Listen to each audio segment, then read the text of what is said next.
I don't know why I'm posting this now. Maybe because I'm tired of carrying it around like a second spine. Maybe because the phrase won't leave my head, a missing witness is a person erased from history. I used to think that sounded dramatic. Poetic even. Now it just sounds accurate. My name's William. Not my real name, obviously, but close enough for strangers on the internet.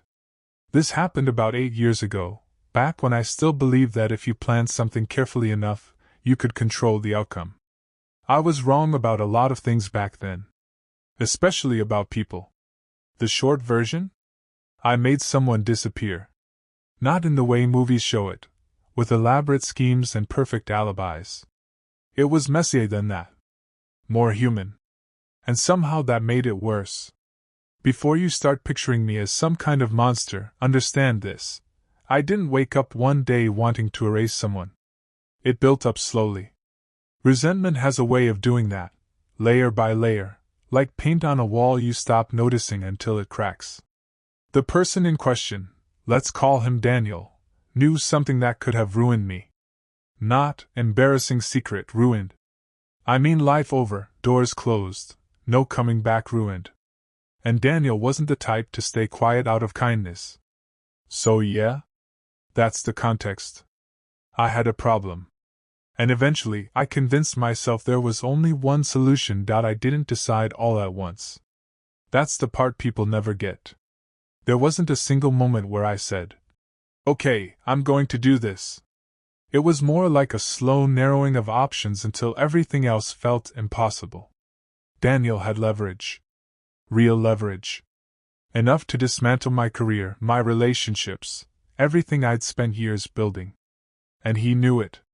He didn't threaten me outright at first. Just hints. Casual mentions. Little reminders that he could, if he wanted to, make things very difficult for me. I tried reasoning with him. I even offered money, which, looking back, was probably the worst move. It confirmed what he already suspected, that I was desperate. After that, I started thinking differently. Not morally, practically. What would it take to make the problem stop existing? That's when the phrase came back to me. A missing witness. Not dead. Not exposed. Just gone. It felt cleaner in my head than it really was. Once the thought settled in, it didn't leave. It just matured. I stopped asking if and started asking how. That shift is subtle, but it's the point of no return. You go from reacting to designing. Daniel had routines. People always do, no matter how unpredictable they think they are. Same bar on Thursdays, same gym 3 mornings a week, same late-night walks when he couldn't sleep. I paid attention in a way I never had before, not as a friend, not even as an enemy, but like a problem to be solved. I told myself I wasn't planning anything irreversible. Just gathering information. Just understanding variables. That's how I justified it. I also started thinking about gaps, moments where no one would notice if he slipped out of the pattern. Not immediately, at least. Daniel wasn't close to his family, and his social circle was loose. People saw him often, but no one tracked him. That mattered more than I expected. Because if someone's going to disappear, the first question is always, who noticed first? The more I observed Daniel, the more confident I became. That's the dangerous part. Confidence doesn't feel like recklessness when you're inside it. It feels like clarity. I started mapping things out mentally. Not writing anything down, too risky. Just rehearsing scenarios. Where he'd be, who might see us, what I'd say if someone asked questions later. I wasn't thinking about violence, not directly. I kept framing it as intervention. As if I was just going to redirect his life. Ridiculous, I know. I also tested small things. Calling him from a different number to see if he'd answer. Showing up unexpectedly to gauge his reactions. He was cautious, but not enough. People rarely are when they think they're in control of the situation. What I needed was a setting, somewhere neutral, somewhere he wouldn't feel threatened, but isolated enough that interruptions would be unlikely. That's when I thought of the storage units on the edge of town. Anonymous. Quiet. Forgettable. Like the kind of place no one asks questions about. The storage facility wasn't anything special. Rows of metal doors, gravel crunching under tires, a camera at the entrance that looked like it hadn't been updated in a decade. That was exactly why it worked. Places like that rely on the assumption that nothing important ever happens there. I rented a unit under a different name. Cash. Minimal interaction. The guy at the desk barely looked at me twice. That should have been reassuring. Instead, it made everything feel more real. Inside, the unit was empty except for dust and that faint chemical smell all storage places seem to have. I stood there longer than I needed to, just listening. No footsteps, no voices. Just silence. I told Daniel I needed to talk somewhere private. Framed it like I was ready to negotiate. He hesitated, of course. But curiosity and ego tend to outweigh caution. We agreed on a time. Late evening. After that, there was nothing left to plan. Just waiting. And that was worse than anything. The evening came faster than I expected.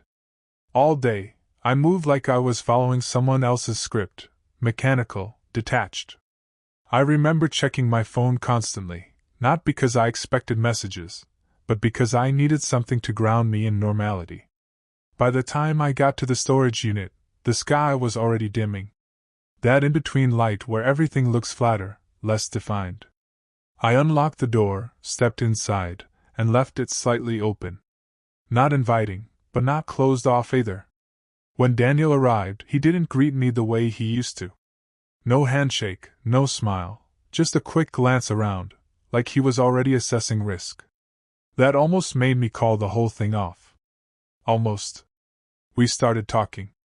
At first, it sounded like every other conversation we'd had recently, careful, layered, full of half-meanings. I tried to keep my voice steady, to stick to the version of events I'd rehearsed. But there's a difference between planning a moment and standing inside it. And I could feel that difference closing in. At some point, the conversation shifted. I can't pinpoint the exact sentence, but I remember the feeling, like the floor dropping half an inch. Daniel stopped playing along. He leaned against the wall, arms crossed, and just looked at me. Not angry. Not even surprised. Just certain. "You're out of options," he said. Calm, almost bored. "You know that, right?" That was the moment everything I'd rehearsed fell apart. I had responses prepared, offers, counteroffers, even threats, but none of them fit anymore. He wasn't negotiating. He was waiting for me to admit something. And I did something I hadn't planned. I stepped closer. Not aggressively. Not yet. But enough that he noticed. His posture changed instantly, subtle, but real. A shift in weight, a slight turn of his shoulders. Defensive. That's when it stopped being a conversation. And started becoming something else, entirely. I wish I could say I still had control at that point. But that would be a lie. It didn't happen the way I imagined. No clean sequence, no clear decision. Just a surge, fast, messy, impossible to rewind. Daniel said something. I don't even remember the exact words, just the tone, final, dismissive, like he'd already written the ending for me. And something in me snapped. I moved without thinking. 1 second we were standing a few feet apart, the next there was contact. Too sudden, too close. He reacted immediately, of course. He wasn't weak, and he wasn't unprepared. That's another thing I miscalculated. What followed wasn't controlled. It was chaotic. Struggling, slipping, the kind of frantic movement where you stop processing details and just react. I remember the sound of something hitting the floor. I remember my own breathing, loud, uneven. And then, stillness. Not gradual. Instant. That silence again. But different this time. He wasn't moving. And just like that, everything I'd told myself this would be, it was gone. For a few seconds, maybe longer, I honestly don't know, I just stood there. My brain refused to catch up with what my eyes were seeing. It felt like a glitch, like reality had skipped a frame and I was waiting for it to correct itself. It didn't. Daniel was still. Completely still. And the worst part wasn't panic, it was the absence of it. Just this hollow, suspended quiet where I couldn't even form a coherent thought. Then it hit me all at once. Not the morality of it. Not guilt. Just the realization, this is real, and it's not reversible. I checked for signs of movement, even though I already knew. My hands weren't shaking yet. That came later. At that moment, everything was strangely precise, like my mind had narrowed to a single point. That's when the phrase came back again. A missing witness is a person erased from history. Only now, it didn't sound poetic. It sounded like a task. That's the moment I crossed another line, the one between shock and action. Standing there wouldn't change anything. Thinking about it wouldn't undo it. So I did the only thing my brain would allow. I focused on steps. Break it down. Simplify. Move. I started with the obvious, making sure nothing tied him directly to that place. His phone was the first problem. Still on him. Still a beacon. I powered it off, hesitated, then kept it. I didn't want it pinging anywhere unexpected. The space itself suddenly felt smaller, like the walls were closing in. Every sound mattered, the scrape of movement, the faint echo of shifting weight. I kept stopping to listen, convinced someone might walk by, hear something, get curious. No one did. That made it worse somehow. I worked quickly, but not carelessly. Or at least, that's what I told myself. Every decision felt critical, irreversible. Because it was. And with each step, the situation stopped feeling like something that happened, and more like something I was actively continuing.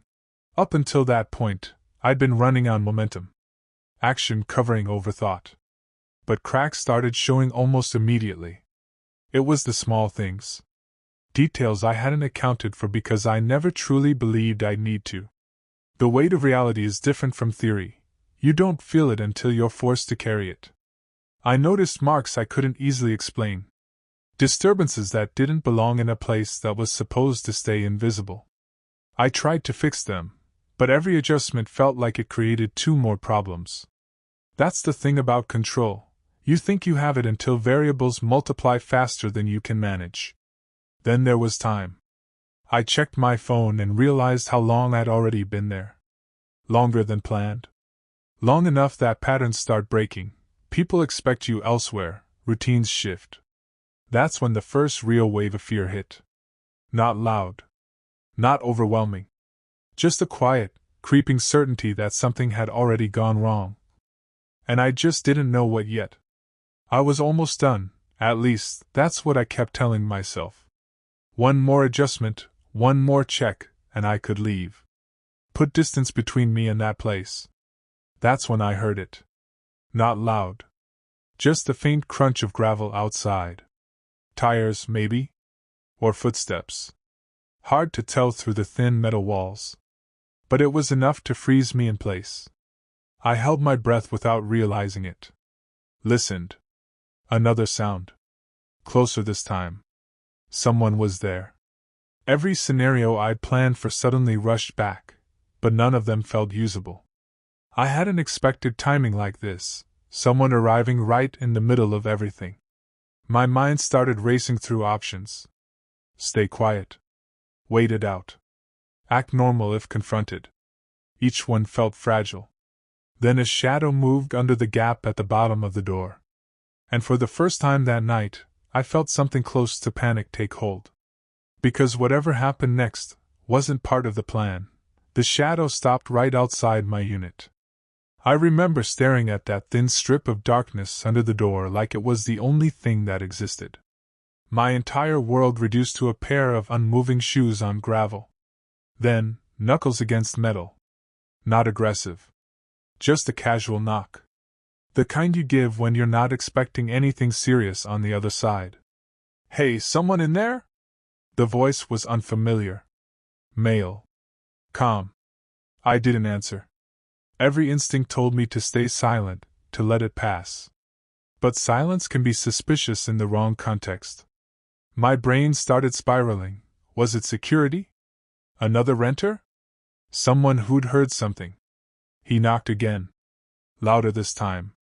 I forced myself to respond. Kept my voice steady. Said something about moving boxes, needing a minute. There was a pause. Long enough to feel deliberate. Then, all right. Footsteps.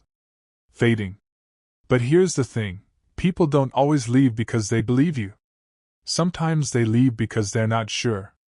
And uncertainty has a way of coming back later. I got out of there as fast as I could without making it obvious. Locked up, walked to my car, drove like nothing had happened. That part almost worked. The outside world didn't react. No alarms, no sudden confrontations. Just normal life continuing, indifferent. But normal didn't feel normal anymore. Every sound on the drive home felt amplified. Every passing car lingered too long in my mirrors. I kept replaying the knock, the voice, the pause before he walked away. That was the moment that stuck, not what I'd done, but the possibility that someone else had almost seen it. That's when the phrase changed meaning again. A missing witness isn't just the person you erase. It's also the one who almost wasn't. I barely slept that night. When I did, it wasn't rest, it was fragments. Half dreams where doors wouldn't stay closed, where shadows kept moving under them. And in every version, someone came back. Not angry. Just certain. And that certainty felt worse than anything else. I never got caught. Not officially. No one knocked on my door with questions, no case built itself around me. Daniel just became what I told myself he would be, a missing piece people eventually stopped trying to place. But that doesn't mean I got away with it. Because the truth is, you don't erase someone cleanly. You just redistribute the weight of them. It settles into places you don't expect, quiet moments, ordinary routines, the spaces where your mind used to rest. I still think about the knock. About how close it came to unraveling everything. About the fact that someone, somewhere, might remember that night and not even realize what they almost stepped into. If you're reading this looking for insight, or worse, validation, don't. There's no clean version of this. No lesson that makes it worth it. All I learned is this: control is an illusion, and once you step past a certain point, you don't come back the same. You just learn how to carry it. And hope no one ever notices.